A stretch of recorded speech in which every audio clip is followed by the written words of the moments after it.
Good evening, and I'm going to be reading from Matthew chapter 24 tonight, and we're going to talk a little bit more about the fact is that the timing of the rapture, and as far as when will the rapture actually take place.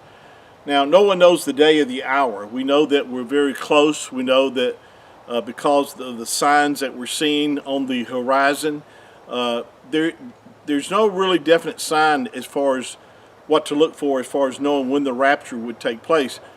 But there's signs that reveal the coming Daniel's 70th week, or the day of Jacob's trouble, or what some refer to as the tribulation period. There are a lot of signs indicating that we are on the verge of the tribulation.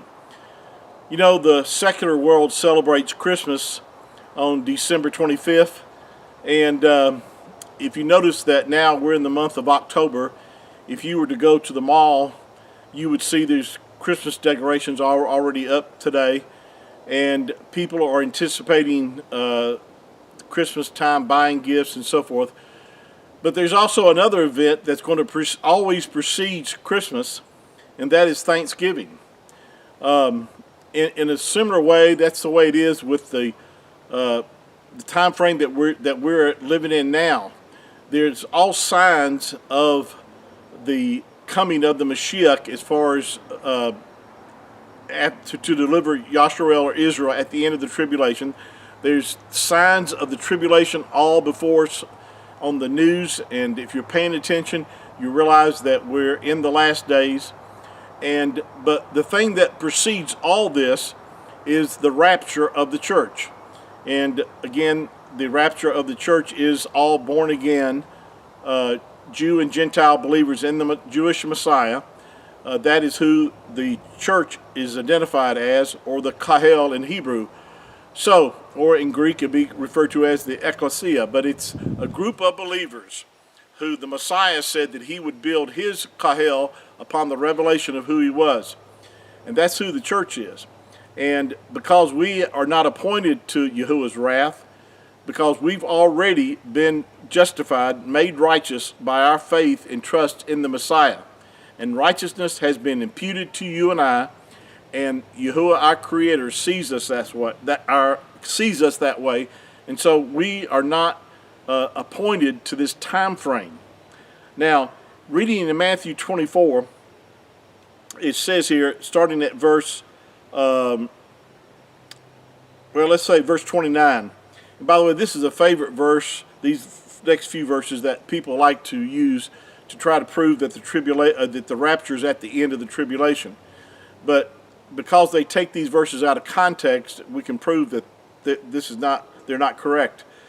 But let me read here. It says in verse 29, Matthew 24, verse 29, the Messiah, Yahushua, is speaking, and he says, immediately after the tribulation of those days shall the sun be darkened, and the moon shall not give her light, and the stars shall fall from heaven, and the powers of the heavens shall be shaken.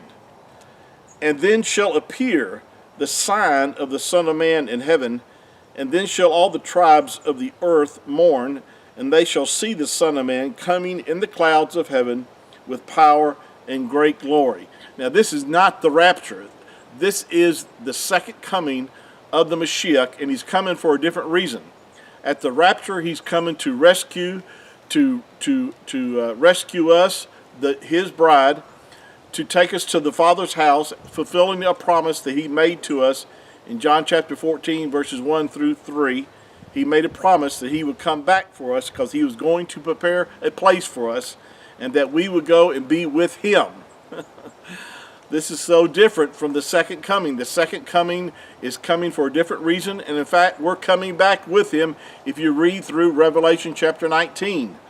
So, this is talking about after the tribulation, because verse 29 says, immediately after the tribulation, that the sun shall be darkened, and the moon shall not give her light, and the stars shall fall from heaven, and the powers of heaven shall be shaken.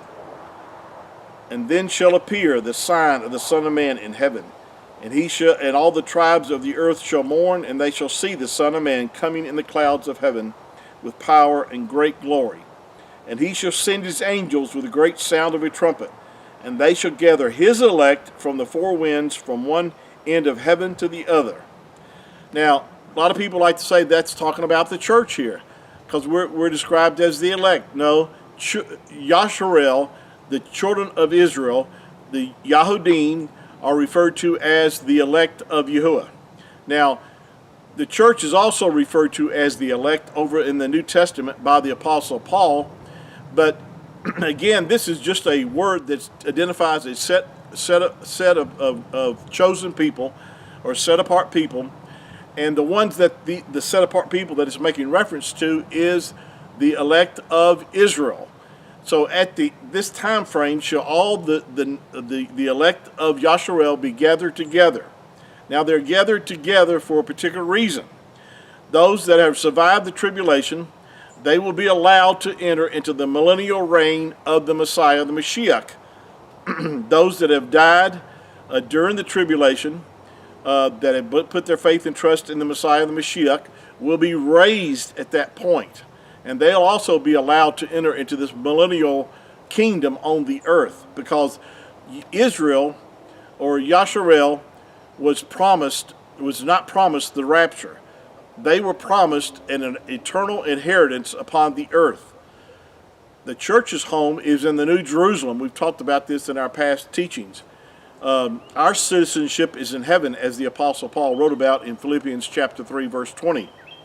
We're going to continue this on our next session, because there's a lot more I need to get into, but I got to cut it short because we're running long on this session. So until our next time together, just be looking up, for our redemption is drawing near.